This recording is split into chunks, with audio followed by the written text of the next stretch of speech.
They deny that there's any censorship. They say, no, we're not censoring anybody, and we occasionally make a mistake. And then they keep doing this. Mark Zuckerberg would say that he is standing for a democratic principle, which is freedom of expression. Should social media companies censor speech?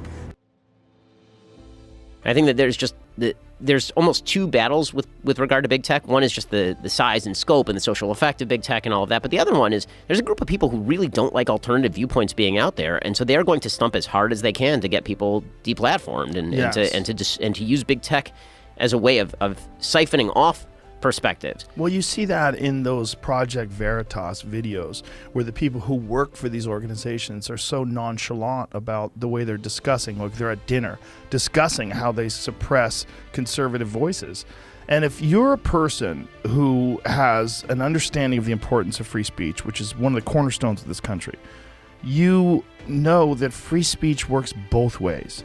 You have to hear another person's perspective, and then you argue your perspective and you see which perspective makes more logical sense.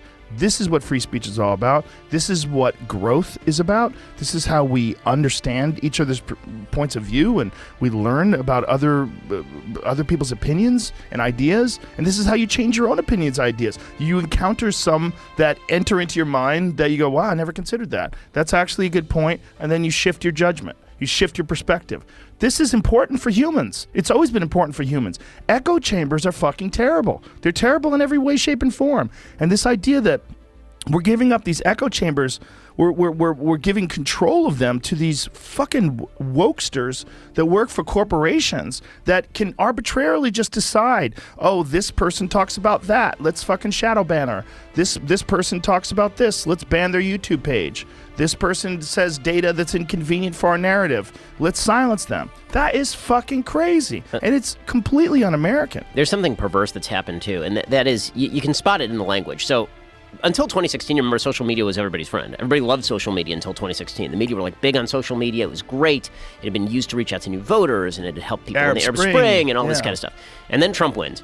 And all of a sudden, on a dime, everybody switches to social media facilitated the spread of Russian disinformation. Now, right.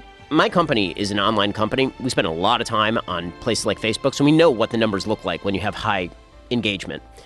The number of people who are actually affected by so-called Russian disinformation over the course of the 2020 election, the number of people who access those posts is less than the number of people who access posts from my personal Facebook page over the course of maybe 3 weeks or a month. Okay, it was not a massive, huge wave of Russian disinformation that shifted the 2016 election. There had to be some excuse for why Trump had won. And so it was Russian disinformation. And then you saw there was this really interesting linguistic shift. They went from disinformation, which is an active thing, right? That's like the Russian government spreading things that are not true in order to subvert our politics, to misinformation, right?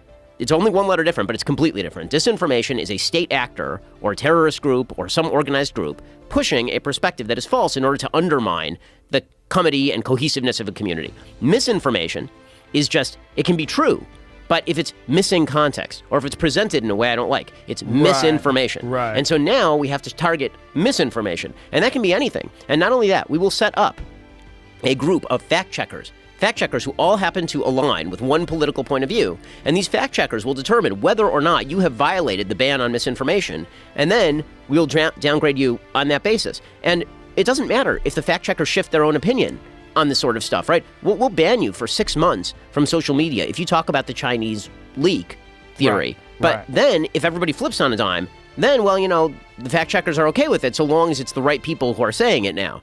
And the same monoclonal antibodies or hydroxychloroquine or ivermectin, right? It's all the same kind of stuff. It's misinformation when it's deemed inconvenient for a particular narrative. And then as soon as something is convenient for the narrative, it's not misinformation. So that shift has been really dangerous and really ugly. And again, it's if they think that it's going to end well for them, that somehow this is going to reestablish social capital, that people are going to get back together because you force them to only listen to one point of view, good luck with that. I don't think they're thinking that, but I do think that intelligent people are waking up to the reality that being a part of these groups that are doing this, that are silencing opposing views, there's no long-term future in this, because people recognize what is actually happening now. A growing number of people. There's still a lot of people that watch CNN that think I actually took horse dewormer. Yep. But there's a lot of people that recognize, like, oh my God, this is just a lie. Like, oh my God, the news is lying about all kinds of things. And they're pushing a very limited perspective, a very limited point of view, and they're demonizing anything that has an opposing perspective. You're seeing more and more courageous journalists step out, and then you're seeing things like Substack, and you're seeing podcasts and shows like yours, where people have the ability to express themselves without any worry about editorial control. And this is where the from legacy all these media, other companies. they try to jump in and they try to put boots on the throat, right? So Yes. you're over at Spotify, and the minute you signed over at Spotify, the legacy media went and tried to find a couple of malcontents over at Spotify to try and get them to say, oh, we're going to walk out. It's going to be blood in the streets over at Spotify. Now, in reality, it's like a couple of people who are bitching. Right? Well, but they decided, they actually did bitch. I mean, it's not the legacy media didn't orchestrate that. There was people that worked there. no, I'm sure it was, but the legacy media decide which malcontents at a particular company to magnify. Well, it's, right? And it's not even always just in one legacy direction. media. A lot of online websites did that, but they did that because it's good clickbait. It's good for the news. So this is part of the problem with journalism today is that there's no money in print anymore. So people aren't just buying newspapers. You can't look for the New York Times to be this complete unbiased source of information with very clear and concise headlines. Now it's about what kind of engagement do you get online? Well, the way you get engagement online is things have to be outrageous. Do you know how many people write really good articles and then their fucking editor comes along and writes some bullshit headline for it? And so it gets submitted with something that is completely different than the tone of the actual article itself, because this is the way you can get people to click on it. But and they'll change things. I do think there's something else, though, and it's why I mentioned the legacy media. And that is, I do think that there are actors in the legacy media who want to see their sources of competition cut off at the knees. I think so too, but I think they started talking about regulating podcasts not all that long ago. Right? People like Kara Swisher at the New York Times talking about, why can't the same rules that apply to journalism apply to podcasts? Why doesn't Facebook crack down on the dissemination of podcasting information? I don't think it's a coincidence that you have the Kevin Rooses and every single day, Kevin Roos over at the New York Times puts out a list of what he says are the top trafficked links at Facebook. Okay, and he does that specifically because it names like me or Dan Bongino or a few other people on the right. The idea being that Facebook is pushing really hard right-wing propaganda content. The only reason he's doing that every day is to try and pressure Facebook into not doing that anymore, right? That's the whole goal.